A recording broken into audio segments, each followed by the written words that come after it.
Hello and welcome to this episode of the Queen Bee podcast. Today we're joined by Kirstin and Bouse. Kirstin is a clinical psychologist who knows from personal experience how perimenopause can affect ADHD symptoms. She's also the creator of All About Her, a services directory that not only highlights health professionals who understand menopause, but it also creates opportunities for those providers to upskill and connect with each other. Thanks for joining us today, Kirstin. Oh, thanks for having me. It doesn't take much arm twisting to get me talking and willing to have conversations around this topic, and particularly the two topics of perimenopause and ADHD. They're very close to my heart. No, So yeah, thank you. that's great, because that's exactly what we want to be talking about today. So to start with, Okay. let's talk about the psychology of perimenopause and menopause. What's going on? Yeah, a lot. A lot. And what's really interesting in the kind of perimenopause or menopause space, well, actually, we zoom kind of out even more broadly. A lot of women, and I'm sure you would know that women haven't really been included in research, in health research. Even for conditions that can affect kind of all genders, we haven't been included. And we really also haven't had a lot of research, dollars spent on health conditions specific to us, the things that would only affect us. And perimenopause and menopause is definitely, I guess, one of those kinds of areas that, in comparison, yes, there's research out there, but in comparison, to men's health and all that kind of stuff, there's not a lot at all. And I say all that because one of the disappointing things for me as a clinical psychologist is that psychology is not really contributed that much to the body of research either, which is such a shame because, psychology is relevant to all of us, how we're made, how we are in the world, how we relate to others, how we relate to ourselves, how we see ourselves. All of those kind of factors are very, very much psychological factors. And one of the things that's really wonderful in this new kind of interest in the menopausal years is that mental health is being talked about, because we definitely know that women are most vulnerable for mental health issues between 45 and say about 55. And we also know that that age range is the highest for suicide rates amongst women, which, is quite mind-blowing when you haven't heard that statistic before. And eventually people have put two and two together and thought, wow, I wonder if this is what's going on for midlife women, is there this relationship to perimenopause and menopause? Some people have been thinking and researching quietly for decades in this area. It's not new to them, but they've just really struggled to kind of get data out of interest. So mental health is starting to be on the map for midlife women, and we definitely know that mental health conditions generally across our whole lifespan are very much impacted by hormones, women's hormones, and the fluctuations in them. And we'll get to ADHD in a moment, but ADHD is one of them. And if we kind of go from the pointy end mental health issues that we can experience, significant depression, anxiety, trauma, all those kind of bits and pieces, what we also know more from other disciplines who've done research where it's kind of more phenomenological research and qualitative research, we know that women tend to wrestle with typical kind of themes during this period of life. And those themes are our identity and our belief systems. We know that we also kind of revisit in quite a significant way our relationship with our body, because so much is going on in perimenopause and menopause with our body. We know that women have this really increased desire for autonomy and independence and to pursue kind of their interests again, to reestablish who they are, independent of the roles that they play, and other identities. So if we're a mum, then that identity is based on a relationship. If we're a spouse, that identity is based on a relationship. So it's a big time where we kind of come into our own, and really want to begin to turn our attention very much inwards. And interestingly, a lot of people in the kind of medical space are referring to perimenopause as reverse puberty, and they're kind of talking about that from a hormonal perspective. But when I read what is out in the research around women's experiences, and if you move away from research and read any of the kind of books that speak to this stage of life that are typically more written by either journalists who've had an interest and interviewed a bunch of people, anthropologists, sociologists, feminist writers as well, you'll actually find that these themes that I've just mentioned, these things that we grapple with, and these are all psychological constructs that make us who we are. They're also the developmental tasks of adolescence. So we know, and while psychology hasn't contributed a unique perspective of the unique developmental tasks of midlife women, we've got some theories, and quite old, but they've withstood the test of time in some ways. We've got theories of psychological developmental tasks across the lifespan, including both all genders. We haven't narrowed it down to women, but we have for adolescents. And so these kinds of things, it's really interesting to me when I talk to women, whether they be my friends, my family, my colleagues, or my clients, we're grappling with these kinds of, who am I? Who do I want to be now? How do I want to live my life? What relationships are working for me? What's not working for me anymore? What do I believe? What's important to me? What's my purpose? Where do I want to put my passions, my attention, my energy? What's going on with this body of mine? How can I find a way to come to terms with it? Like, these are all the things I constantly hear about. And so from my perspective and my discipline's perspective, these are what we would kind of wrap up in the phrase psychology of menopause. Yes, it includes mental health, because any of those things can have us, can play a big role in poor mental health. And they can also kind of not be things that we wrestle with, but not necessarily have us meet diagnostic criteria for mental health kind of challenges. We call them subclinical presentations, and a lot of perimenopausal women and menopausal women will have subclinical presentations, and it's due to the wrestling with these issues, which is difficult, hard, but really, really important, because they actually lay a significant foundation for this next part of our life.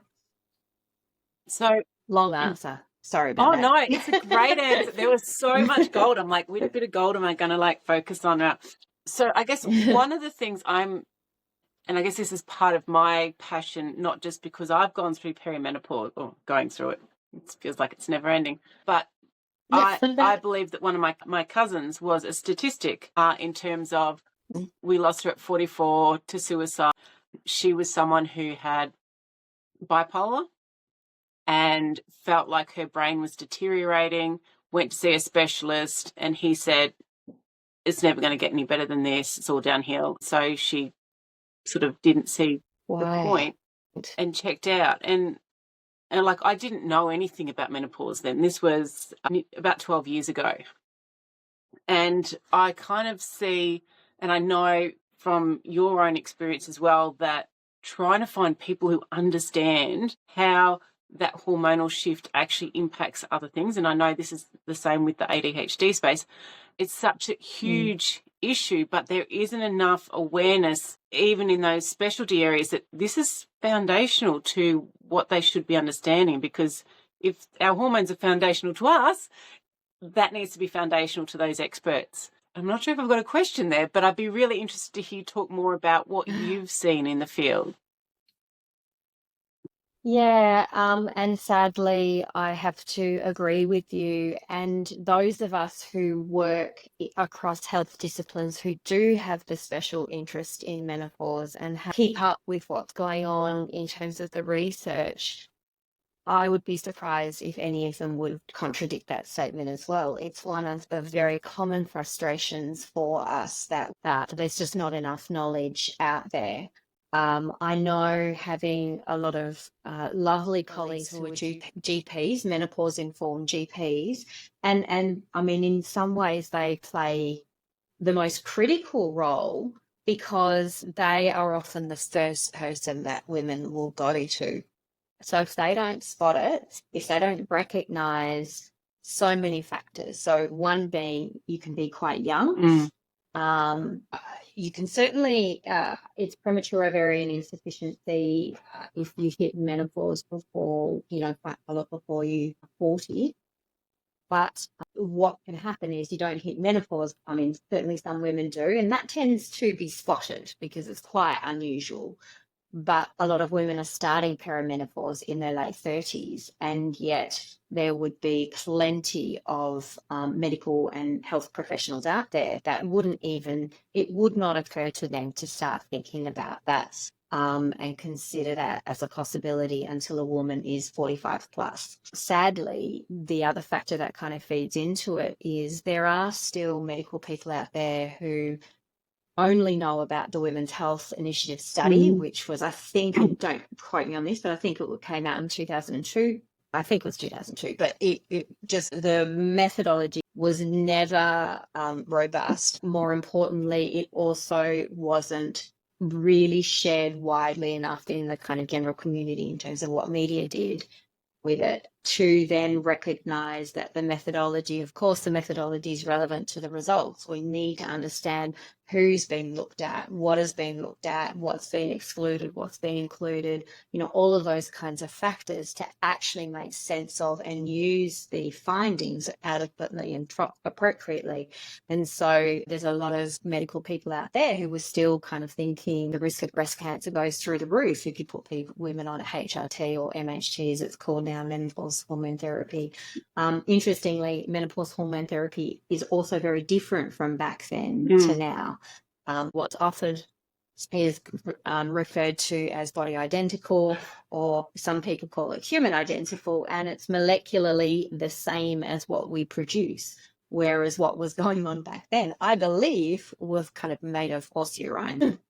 So that's another factor. And it's one exact example, but my sister's original GP wasn't going to put her on MHT because of that study. And that was only last year that that conversation was had. And I said, you need to find another GP. She just has no idea. So that misinformation is still out there. Women themselves don't necessarily know. So they're not going armed with, I think this is what's going on for me. If they are, they are often, I guess, dismissed. Like, we know best, we know more. Another factor as well is that some people don't even know what perimenopause is. It's not a thing they know about. So they're talking and thinking about menopause and they associate that with hot flushes. Now, interestingly, typically hot flushes show up towards the end of your perimenopause journey. What shows up at the beginning are the mood changes and the energy and the fatigue and those kinds of factors. And we know that women are likely to be told one of two things, or maybe both. One is you're a midlife woman, you're absolutely flat out and juggling so many things, you've got to, delegate more and reduce your stress levels, or they're prescribed antidepressants. Off you go. That sounds really awful. So the etiology of our mood and your anxiety is hormonally driven, which typically is at this time. We know that antidepressants actually aren't as effective in terms of treating our mood and anxiety. We know that the best starting place is hormones. And then if that's not quite enough, then at times you layer on other kinds of medications. If you're already on antidepressants before you hit this stage of life, certainly don't rush out and stop them. You need to have a conversation with your GP, but what you might find is that they've been effective and suddenly you're feeling as though they're not effective. And so again, you might be needing to, kind of add hormones to the picture. For those who can add and want to add hormones, those are the kind of options, because not everyone does or can.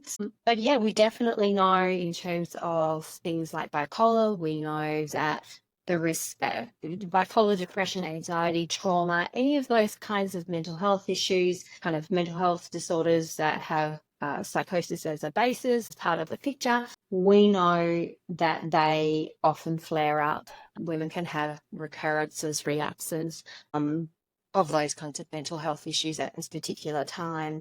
And some of them will also have that same kind of relapse or flare up even within a 28-day cycle. So when you're still kind of cycling even before you hit perimenopause, women can find that those symptoms, depending on what kind of challenge they're facing, can actually kind of be exacerbated at certain times in their cycle. And it's because of knowing that we've used that information to also start understanding, this is why perimenopause is such a tricky time. For the same reasons. It's just our hormones are even more all over the place and unpredictable. But yeah, it's a really, really significant issue. I know that there's a lot of medical people in this space who are very, very dedicated to educating within their own professions. A lot of GPs would say, I think in their training, maybe there's an hour lecture at best. And I have a feeling that might even be more within the GP training rather than the generic medical training.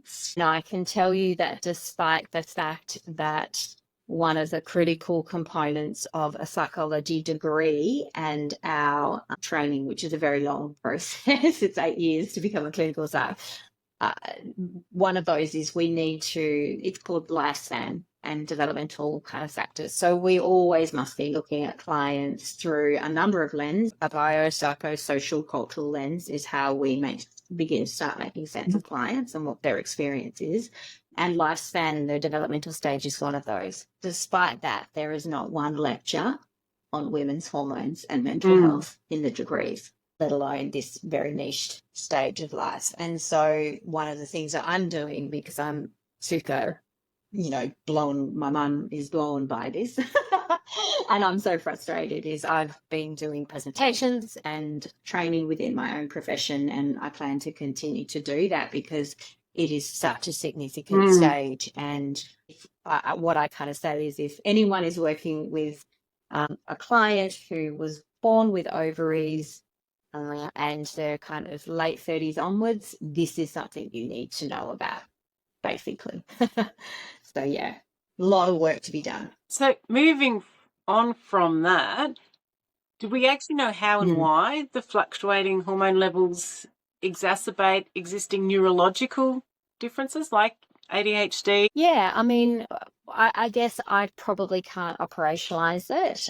Colleagues of mine who are neuroscientists might be able to, but we know that luteal phase, which is kind of the phase in the lead up to our menstrual having a period, that is often not for every single person with a mental health kind of background or a neurodevelopmental condition, which are the likes of the ADHD and autism and things. We know that that's the trickiest time. It's when we're very low on estrogen. And if we talk about ADHD, well, actually, let's just start. Estrogen is really good for women. We have estrogen receptors everywhere in our body, in our brain. And in fact, everything that happens with us starts in our brain, including perimenopause. And so we actually know that that estrogen is what we kind of call neuroprotective. It's protective for our brain. It's protective for a lot of health conditions, systemic stuff in our bodies, cardiovascular disease, osteoporosis, a whole bunch of things. So what we've discovered is that estrogen and dopamine are good friends. They're quite good bedfellows, and dopamine is very, very relevant for ADHD. Now, what we're not 100% clear on is, in terms of ADHD, do we not create enough dopamine? Is that what the challenge is for people with ADHD? Or do we actually not use it as efficiently as we need to if we're an ADHD. So that's still a little bit unclear, but we definitely know dopamine is very, very relevant. And we know that it's going to be it is going to be used more efficiently. It is going to be produced in better quantities if we've also got estrogen.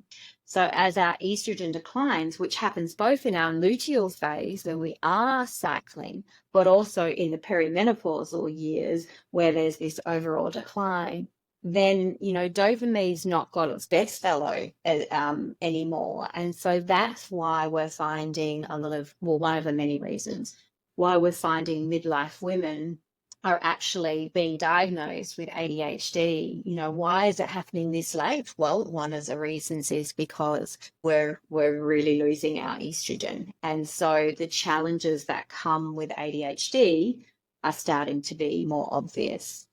A lot of the other reasons relate to, again, going back to the fact that a lot of our diagnostic criteria for most mental health kind of disorders, as well as neurodevelopmental conditions, is based on males, if not even boys. And we know that ADHD tends to show up differently in females, that's including girls as well as women. And so those are some of the really significant factors. We know that females are more likely to have been diagnosed with depression and anxiety, even in adolescence, rather than ADHD. And yet when we bring our new knowledge to the table around ADHD in females, we can actually see that depression and or anxiety may coexist. Of course, we can have both ADHD and depression, or ADHD and anxiety. And that may well be though, because we've lived a life of being undiagnosed. So those two other kind of challenges have emerged. But yeah, there's a lot of misdiagnosis as a result, because we just haven't had a picture of ADHD that reflects how it actually shows up and is experienced by females. So it's really those two factors. And then if you add in for a midlife woman, the research also shows, and I'm sure any midlife woman listening to this now will agree, that this is the most stressful stage of a woman's life, midlife, because of all the pressures, particularly our generation. It might be a bit different for the generations when they move through to midlife, but we are the sandwich generation. Yeah. We are caring for elderly parents or having them pass away. That's a life event. I know it's a normal life event, but it's a really painful life event. We've got kids that are still somewhat dependent on us, or very dependent on us, but even if they're kind of young adults that are home, but there's a lot going on. So you add the stress and the demands of this stage of life, you bring in the declining estrogen, and therefore dopamine's not having such a great time and not being helped along. And then you also get this other relevant factor of the criteria that is still in our diagnostic manual doesn't reflect how the ADHD and autism show up in females. And it's kind of like this triad that really can explain why diagnoses are happening at quite a higher rate in midlife women than they are for, say, midlife men right now. And hearing you say that, it just makes me feel like it's like that perimenopause, as you say, for the sandwich generation is almost like the perfect storm. So whatever's going to go wrong is probably going to go wrong now, whether it's relationships, whether it's how we react to different things, careers, and then add on to that the fact that a lot of women who, once they go through this stage, they might lose their life partner. They may not have financial support. They're more likely to be homeless. It all seems to pivot on this one point almost. Absolutely. It is my naturopath years ago, when I saw her, said to me, this is when all the chickens go home to roost, Kirstin. How you've been living life, all the people around you and all the rest. It is a perfect storm. It's a reckoning that we can't escape. And I guess the other factor, which I forgot to add around the ADHD and why now, is with all of those added demands. So we've got these added demands of life. We've then got a reduced capacity because our body is trying to cope with less estrogen and everything that brings. And the diagnostic stuff. The added thing is a lot of females have created what we're referring to as compensatory strategies. So we've found workarounds for the challenges that can come with ADHD. But those workarounds are really only effective when we've got the resources to implement them. So we've got this stage of life where our resources to implement them are reduced. And then we've also got these extra demands. And so, again, it is this perfect storm where we're like, what the hell is going on? So many women, myself included, it just is such a jarring experience to find yourself. And I mean, look, it doesn't happen overnight. It's a gradual kind of process, but at some point, you're like, I'm not the person that I thought I was. I was always able to cope. Why am I not able to cope now?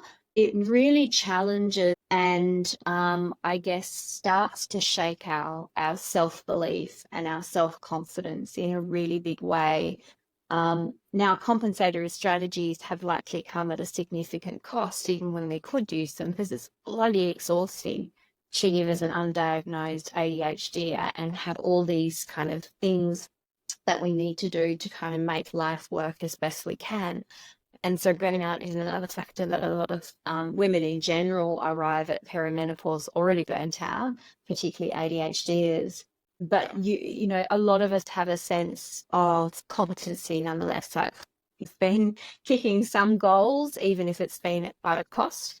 And then all of a sudden we are just not able to do that anymore. And I certainly know personally, it really messed with my head to having had a perception of myself as someone who was quite driven, very capable, lots of energy. You know, I made shit happen in my life. That's the simplest way of putting it. And then over a period of time, I just wasn't able to do that. And it really then was like, that's not how I want to see myself at all. Like it's very, very confronting to suddenly see yourself as someone who can no longer cope, who is easily overwhelmed, biting people's heads off, can't think properly and clearly. It just completely challenged my perception of myself in a way that wasn't positive. It wasn't like I kind of evolved into a better version of myself. I felt like a very diminished, ineffectual version of myself, and that's not a fun place to be. So yeah, it's an extremely significant period of a woman's life, and we do not acknowledge that. And I think even deeper than that, for those of us who have a deeper space, a soul-based life, as you know, kind of really want to nourish the spiritual side of ourselves, there's this experience of womanhood, and it's a really significant experience. And, you know, cultures in times gone by and still Indigenous cultures actually really recognise the significance of this transition in a woman's life. And there's a lot of deep respect for it. And we just, you know, the Western world just doesn't kind of harness that or recognise that. And yet it's hugely significant as well. I know you've touched on it briefly, but we'd love to hear a bit more about your own experience of going through menopause and where you're at now as well. Well, the very interesting timing, because yesterday I found out I was postmenopausal, and I know, and this is something that feels like celebrating. It feels like a really big deal. But again, there's only a few people I feel I can say that to, who I know recognize deeply what that means. I'm turning 50 this year. Again, I'm really excited about that. And I had some, you know, drama, gynae kind of unfun periods after I had my kids and things. So in my late 30s, I had an ablation, and I was told that wouldn't kind of tie me over until menopause. And, you know, the problems would reemerge, you know, as 1 year, 2 years, 3 years.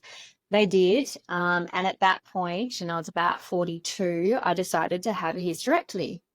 And I kept my ovaries. Now, there was a study, I think it came out last year, it was a meta-analysis that has pretty much confirmed that even polycystic ovaries, if you have a hysterectomy, you're likely to hit menopause 4 years earlier than the average. So the average for an Australian woman is 51. And you're likely to start perimenopause earlier than you would have otherwise as well. And for some women, they begin perimenopause. In hindsight, it's usually recognised that they begin perimenopause very soon after that surgery. I did not know that. Was not told that. And in hindsight, I know that within 6 months of that surgery, I was definitely perimenopausal. But the problem is it coincided with my marriage ending and that being a really difficult time for myself and the kids, and kind of needing to rebuild, stressing about finances. Wasn't a good time to be divorcing at the bottom of the market. It'd be different now with the housing market and stuff. But really a very, very stressful time. And I started to have kind of some of the classic symptoms again. In hindsight, they're the classic symptoms. And I spoke to my doctor and she suggested antidepressants, and I tried them, hated them. Again, nobody was mentioning perimenopause. And because I'm going to talk about things that other people don't talk about, I'm going to be very specific here. The dry vagina was a big issue. And for me, when you're 44 by that stage, that should be a real clue. Yeah. Like, okay, maybe the mood's a bit obscured by the breakdown, marriage breakdown, all these other factors that, it's kind of like that was a bit of a clincher. My GP didn't pick it up. She sent me to the gynae that I did my surgery. He said nothing. So I struggled with that for a couple of years. And I was whinging to my children about whinging to them all the time about how terrible my sleep was as well, which I was never a great sleeper, but it was particularly bad. And I had the epiphany. I said to them, I sound just like Nan when she was my age. And my mum was a nurse. She was very matter of fact about anything that happened with your body. And so, while a lot of her generation didn't talk about menopause, it was something that she did, not incessantly, but certainly not like me, but I knew. And so for me, it was like, that's what's going on. I went to my GP. She doubted it. But nonetheless, kind of amused me with, okay, we'll put you on hormone treatment, took estrogen orally. It really messed with my bowel, stopped that, tried a few other things. And, I'll kind of hold that part of the conversation, come back to it a bit later. In the meantime, I have 4 children, 3 of whom I am the biological mother of. But my eldest has a different dad to my youngest 2. And again, this is all very relevant because ADHD is very genetic. So all 3 started to go through a process of being assessed for ADHD. It was my youngest, because I'd wondered about that for quite some time. And then we slowly kind of went through the rest of them. So in many ways, they were like late diagnosed. My youngest was 14. My other son, who's just about to turn 18, he was 16, nearly 17. My eldest, who's coming up to 24, he was 21. And part of that was because 2 of them are very inattentive ADHD. The youngest is hyperactive, very visible. As I said, I wondered about that. And I wasn't informed about ADHD. I just didn't know enough about it. It wasn't a space I worked in professionally. And when you're filling out all the questionnaires as a parent for these kids and starting to see yourself in these questionnaires, and the wheels are falling off because suddenly I'm not able to organise, suddenly I'm running late all the time, suddenly I'm very, very overwhelmed. My brain, which I had relied so heavily on, I did a lot of court expert work, some clinical and forensic psych, and I just couldn't write easily anymore, the 60-page reports that I would be filing and things. And so for me, all of that was like, oh, maybe this is relevant for me. Spoke to one of these BS after usually a lot of psych friends. So I spoke to a couple of my psych friends who've been working a long time who did work in this space, and they were kind of like, oh yeah, we think ADHD. I'm like, could you not have told me? Would have been helpful. But no response was, but like there were lots of strengths with my ADHD, and that's what they saw. And you coped so well. You were driven. You just were kicking balls.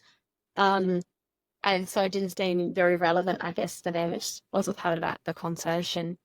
So I went and I got myself assessed as well. And yes, I got a diagnosis of ADHD. That process, the process that followed, was this kind of ambivalence to me. There was, am I just jumping on the bandwagon? I've managed this spa in life. I've got 3 degrees. I'm a pretty accomplished psychologist, business owner. No, surely not. But then I'd be like, don't be so arrogant. You don't know more than the psychiatrist. This is her area of specialty. Who are you? This isn't your area, Kirstin. So there was a lot of toing and froing in really coming to terms with that and educating myself around ADHD for my boys, because they weren't little boys as well. And so it was a different experience to try to understand ADHD in teenagers and young adults, and also then learning about how it shows up in women. But as a result, I was kind of on medication, and then I was like, oh no, and then off medication, doing all the things I tell people not to do myself. No. And at the same time, trying to find MHT that also worked, because we do generally know that because of the estrogen dopamine kind of thing, that a lot of women, again, this is where women who have known that their ADHD is throughout their pre-perimenopausal years, there's a lot of anecdotal information saying that their medication could become less effective in the luteal phase of their cycle. And so often there's a thing called cycle dosing. So they kind of change up their medication at these particular stages of their cycle. So for me, it was like, okay, I need to try these 2 things together. And it did have a little bit of better benefit as a combined thing. However, we fast forward to yesterday, I've been saying to my amazing menopause GP, I really don't think this MHT is working. We tried different doses. We also added testosterone. We did all sorts of things for probably a good 18 months. And I was like, no, I just don't think I'm absorbing it. I put it on in the morning. You've got to let it dry because I was on the gel.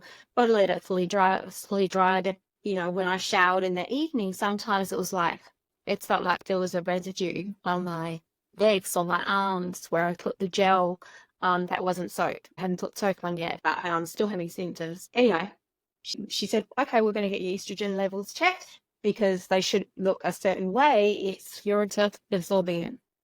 I had my consult yesterday. And she just we talked about testosterone. My testosterone's higher than she wants it to be, so I have to come off. That's fine, because everything was really helping me anyway. And it's bloody expensive. And then she said, oh, and you're definitely postmenopausal and you're not absorbing it at all. So I think we're going to try actors. And I'm like, hang on a minute. Slow down. Did you just say I'm postmenopausal? And she said, oh, absolutely.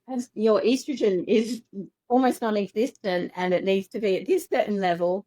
So in some ways, it's helpful that you haven't been absorbing it, because, now we've got an accurate reading, because there's no way you're absorbing this estrogen, any estrogen. But yes, we're going to try on factors. And she said, we're going to have fun with that, trying to get your hands on factors, but hopefully that will be more effective. So since yesterday afternoon, I've just been kind of wrapping my head around, okay, I'm postmenopausal. And the funny thing is, it's probably in the last 12 months, I've had hot flushes for the first time. The joint pain and the just body aches and stuff have really upped the ante, which is why I was saying I don't think this stuff is working. Who knows how long I've been in that space for, kind of is irrelevant now, but that is where I'm at. And it does feel like a milestone. It feels a bit like hump day, But I still feel as though I'm wrapping my head around what it means. And as someone who reads a lot, also in the space of maiden mother, Margot prone, I'm now in my Margot queen era, and I never know if I'm pronouncing that word correctly. So for me, that's something personally that I will now kind of dive more heavily into, of what does it mean to be at this stage of my kind of life, not just from all the physiological stuff, but also the psychological process, as well as the kind of spiritual and deeper evolution of womanhood. Those things are really important to me. They're very much guiding lights for me and help ground me even in the shitty times. Understanding things, I've always said, if I can understand what's happening for me, it makes a huge difference to how I am able to navigate it, even if it's really, really difficult. So that's where I'm at. And for me, with my ADHD, again, it's still a journey of really understanding what this means for me, because no surprises. I'm someone who likes to understand myself. That's part of what draws people, like myself, to psychology. And I've always looked at who I am and how I am in the world through a lens of where I sit in my family structure, my role in the family, my life experiences very broadly. And it continues to be a real journey to look at who I am and what's gone on in my life through the lens of now knowing that I have an ADHD brain.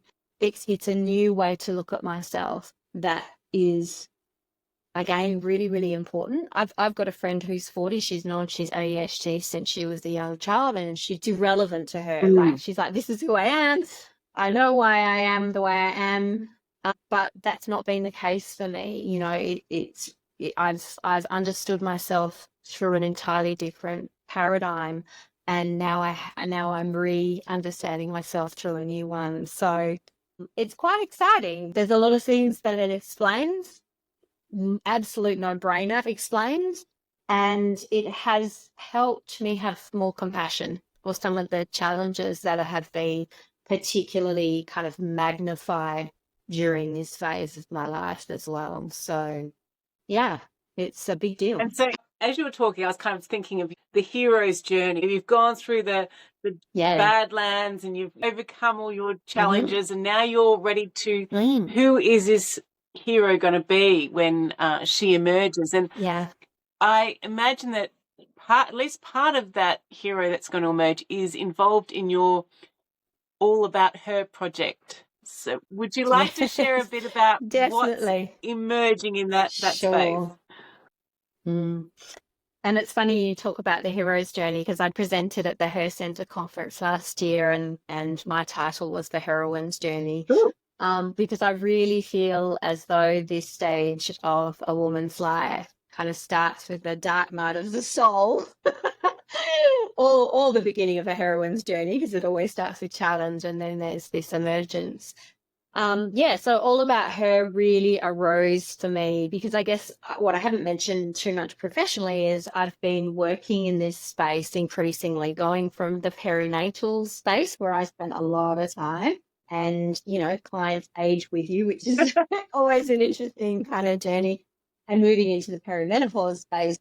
Really, before I dived in a more public way, I guess, I've been working in this space with clients who are perimenopausal and things, and then seeing friends, like got friends 10 years younger, 10 years older, and everything in between, seeing the frustration and then experiencing it myself. As I said, my GP and Diana weren't so great. I've got a new menopause-informed GP for a while now. She's amazing.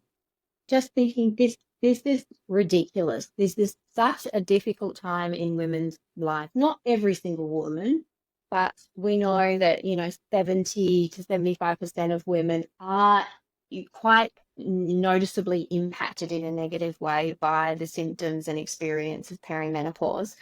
So knowing that it's a time where a lot of women don't understand what's going on, they go to health providers who don't understand what's going on. They're struggling, and, it's not a time where we have the resources to persist, to advocate, to educate, and all of that. I was just like, this has to be different. I really have to find a way to make it easier for women to know what's going on for them, and just find health providers who can support them, who also know what's going on for them. And, combined with, I guess, the recognition, particularly in my profession, that about 60% of psychologists are Gen X women in Australia. And so we're all reaching this stage of life as well. And our lives are being turned upside down by the whole thing. And then when I expanded out and kind of talked to other health disciplines, similar kind of thing was being fed back to me. And so for me, All About Her just became this necessity. I have to create a platform where women can find health providers who are experts in their discipline, because usually by the time you've reached midlife, you've been doing your gig for a while and you know a fair bit. And so they've got that really solid, they've honed their craft by this stage, and they've got that interest. Interest is paramount, as well as knowledge and skill in the menopause space. I have to bring all of them together so that it's easier for women to find the providers. And I also recognize the reason I didn't just keep it to psychs is because we all need different things at different times. Perimenopause, as you said, you're still in it. Symptoms evolve over time. So what you might be struggling with at the beginning morphs and changes into something else, into something else, to something else. And so I thought, well, I want to bring health providers together that can, women can move through those stages. And if they need to, they can move to the different health practitioners as required. And in amongst all of that, thinking, okay, now I need to find health providers, because that wasn't easy. And that's really where the idea started, is it wasn't easy. How do I refer my clients to someone who can help them with their pelvic floor issues or their nutrition, their gut issues, because that goes through the roof, their sleep issues, because despite sleep being something that a lot of sites specialize in, I don't. So if I can't find them and I'm like a dog at a bone, then it's not going to be easy for the average woman. So I expanded it to that, started doing market research, speaking to those professionals, and found they really wanted the support. They wanted the community of health professionals. They wanted to also know who to refer to outside their own area.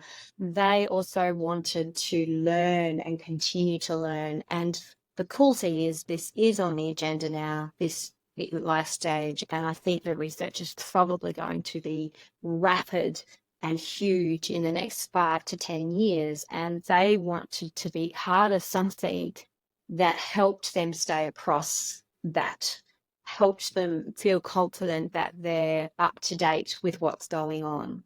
They also wanted to learn enough about how another health discipline could support their clients. It's not about a psychologist becoming, a nutritionist, but it's about understanding enough that I can speak to a client and say, I think this kind of health discipline would be helpful for you. And I've got some people I can suggest to you. So that's what All About Her is all about, is that education, that support, as much for the consumer as it is for the health professional. We just launched in Fed. I needed health providers on our kind of platform and ready to go before I could really market. So we've only just started kind of being out in the world a bit more. Definitely looking for more health providers to join. It's a professional membership. That's how the business operates. So it's the professionals who join and become members and get all these other bits and pieces with it. And then consumers can access our resources, as well as let us know that they'd like an appointment with someone and things. So yeah, it's truly exciting. I've got guest speakers in for the PD, for the professional members, and we're a great community, and that's a really significant kind of part of what All About Her is about, is about creating community, and having the kind of conversations that women love to have, which is, no holds barred, deep, meaningful, none of this kind of small talk stuff. And Yeah, I think that's really key, because it doesn't matter who we are. Gen X, as you say, it's those of us who are going through it now, and the research in the next 5 or 10 years. Yeah. We're not necessarily going to benefit from it ourselves, but we are setting up the future generations to have a better understanding, to have the support in place. And it's by us having those open conversations in any space, so that it just becomes a normal part of life. That's so critical. Yeah. And I'm Yeah. really interested. So with the membership for All About Her, how do you make sure that the people who are joining do have that passion, that interest that you spoke about, rather than someone who just wants to be on the list because it's a way of getting customers? Yeah, yeah. Yeah, well, at this stage, I mean, the people that are, or the disciplines that we're including are APRA regulated, and then also they need to be part of a professional body if they're not APRA regulated, and things. So, you know, I've had a lot of chats with my lawyer about all this stuff because as an APRA regulated professional, the risk is greater once I kind of cast the net wider than even myself, right? But, you know, the main thing is I am actually having conversations with anyone who's interested. I'm having conversations with them. And to be honest, I think I have the way it's structured and what's being offered and the cost is all of that work that is of serious value and a no-brainer for those who are committed to this cause, who want, you know, want to be part of something bigger. Those factors will not win someone who's a bit half-assed about it. They just won't. And I've spent, I keep booking half-hour conversations with people who are interested, but they tend to go for about an hour because we talk so widely and broadly about our own experiences as well as what they're looking for kind of professionally and how they like to work professionally and all the rest. So, you know, that may not be sustainable in the long term, although I don't want All About Her to be so massive that it starts to feel impersonal. At the same time, it needs to be bigger than it is. I need more health professionals on there than are on there. A, because I want many disciplines represented, and B, I know that at this stage of life, most of us don't want to work full time. So the capacity for working with clients is not as great as maybe it would be if you were 30. And so I need a number of people in each health discipline in order to kind of have a decent impact. And that's what it's about. It's about how one person can't do it on her own, but we can collectively make a really big impact on this space. And that is actually all the health professionals that are members, and even those who I've spoken to but who are just quite ready to join up. That is a key thing. They actually want to have an impact. Well, they're going to have an impact just by working with clients. They're going to have an impact by being a part of All About Her. Some, that's where it ends, and that's enough, and that's awesome. Others want to stand on soapboxes like I do, and I'm like, yeah, come along, let's all stand on the soapbox and rant together.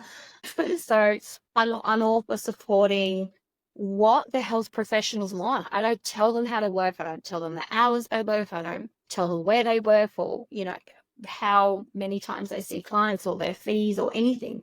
It's all up to them. They have that absolute autonomy over those kinds of elements, as they should. That's what we all want, particularly at this stage of life. Yeah, and I love that. And I know, like, from when we've spoken before, one of the things I also wanted to do was have this directory where people could find the support. Yes. So I don't need to create that now because you're doing that. I'm just going to have a redirection and say, here's the link.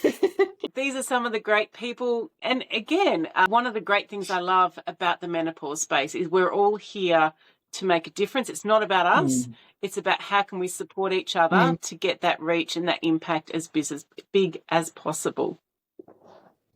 Yes, definitely. And yeah, we can do more together. And I really feel Gen X women are pretty cool. Like, you know, Oh, yeah. we're pretty powerful. And you know, I do look forward to seeing what we achieve kind of on that global level, because there's a lot of people shaping things up. And I like the idea of playing my small part in that. That really kind of, I don't know, fills my heart. Yeah. Floats my boat. Yeah. I love it. Thank you so much for all that. Is there anything else you'd like to share before we You're wrap up welcome. today? Oh gosh, there's always so much because there's, education's really important. What I'd like is that if any woman is out there just wondering if this is relevant for them, to, certainly go to our site, allabouthercentre.com.au, the Instagram, All About Her Centre, or I'm also on there as a midlife psychologist. There's lots of organisations that actually are kind of popping up in this space in Australia where you can start to get some information to maybe crystallize your thoughts a little bit more. And then if I also help you find, particularly the GPs, because that's where a lot of people start, or other people tend to start, funnily enough, well, not funnily enough, because it's also where I was started, but in that naturopathy kind of space as well. So yeah, get a little bit clearer. If you've got an inkling, get a little bit clearer by accessing good resources, and then advocate for yourself. Push, push, push, push. If your GP is not helpful and seems uninformed, find someone else. Very easy. Yeah. And of course, Queen Bee is definitely a great place to go to get those resources and to learn more about what may be going on for you and the support that's available out there. So today we've been yarning with Kirstin Bouse, clinical and forensic psychologist with nearly 3 decades of experience. Kirstin has spent the last 15 odd years dedicated to working with women as they navigate pregnancy, motherhood, and then of course that inevitable transition through to menopause that we've been talking about today. Owner of the Perth Psychology Collective and founder of All About Her, the Centre for Menopause, which is a community of a wide range of health-related providers dedicated to elevating the voices, well-being and lives of those navigating their menopausal journey. For practitioners, All About Her also offers ongoing professional development and training and opportunities for collaboration and innovation. We'll definitely have the links on our podcast details and on the site. So make sure that if you're interested in learning more, that you definitely do reach out to Kirstin. Thank you again so much for joining us. You're very welcome. It was just such a pleasure. Such a pleasure. Thanks for inviting me.